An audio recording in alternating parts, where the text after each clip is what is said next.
the past, Garden Time's talked about how we can have our home landscape really survive wildfires. Well, we are at the Oregon Garden today with Chris from the Forestry Department, and we're actually seeing a display house that's been put up with this great landscape. Thanks for having us out here, Chris. Absolutely. Now, this is really it's such a nice tutorial. There's great signage around here. So what can we take away from all of this display? Well, the great thing about the display that I wanted to mention really quickly is that it's an existing structure that was developed into a full-size demonstration and teaching tool here at the garden grounds. And so it features fire-resistant construction materials on the exterior of the home, and then it features fire-resistant landscaping around the entire perimeter of the house. And I noticed that there's really no plant material close into the foundation, which is, from a gardening aspect, that's where we put things against the foundation to kind of hide it. So totally different here. Correct. And in our world, we want to deal with the wildland fire risk. And so in this situation, it's really important to focus on the landscaping, and in particular this area that is known as the home ignition zone. And so in this area, it's important to think about three keywords. Okay. That's lean, clean, and green. We want to keep the home safe from fire in a way. So lean meaning that we've incorporated fire-resistant plants in the landscaping. They're spaced appropriately and they're pruned up nicely. Clean meaning that it's free of human and natural combustible debris. And then also green meaning that we're keeping it healthy and watered regularly. And there's a lot of plants that really are no-nos if you're in a fire zone. You don't want to have those close to your house at all because they'll actually help feed a fire. Absolutely. So there's a difference between fire-resistant plants and flammable plants, and you want to take stock of the kinds of plants that you have around your home. Trees, shrubs, and plants can actually add to the fire risk, or they can actually protect your home from fire by shielding it against the fire's intense radiant heat. And I know so many people have like arborvitae hedges or plants that are existing, but you can actually go into the center and clean them out to kind of help if you don't want to remove them. Well, actually, those are the plants that we would probably suggest not to plant around your home or in such a way that could lead a fire to your home. Your plants like arborvitae, cypress, juniper, cedar hedges, those kinds of things are the plants that we want to avoid as screening around your home for that very reason. They're highly flammable.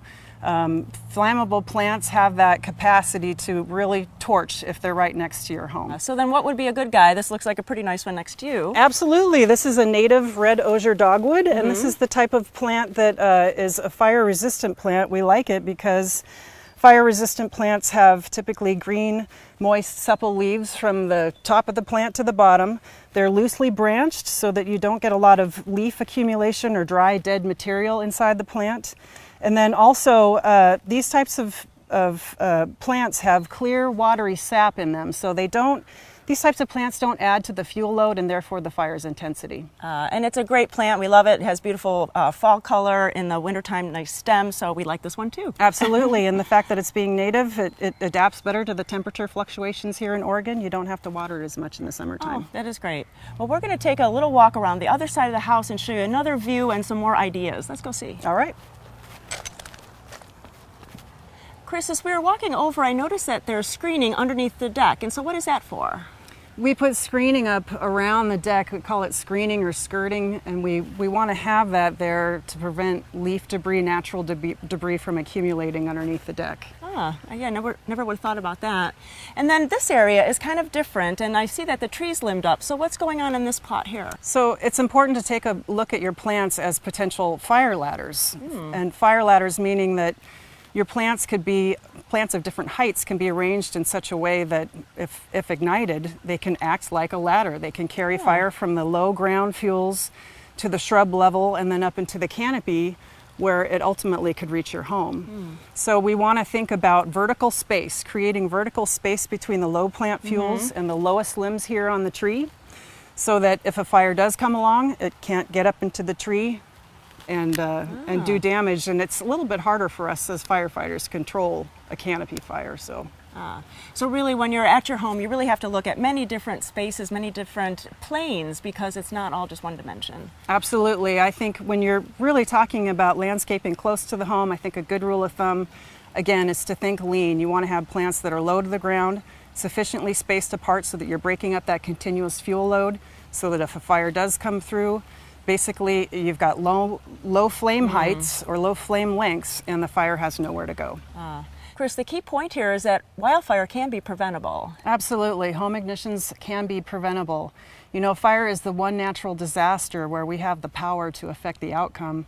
So I think a lot of times people think about the menacing flame front. It's really the embers that we want to be aware of. Embers are those hot firebrands or sparks that fly through the air. They can land in flammable plants, on accumulated leaf debris on your roof, or on a cushion on your patio. So we want to make sure that, you know, if we can't control where those firebrands land, but we can control what happens when they do land.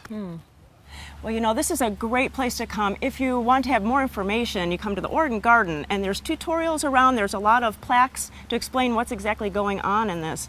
And then there's websites to go to, and we'll connect you from Garden Time website and get even more information from there. Absolutely. Well, thank you so much. It's really been really a wonderful day. Very good.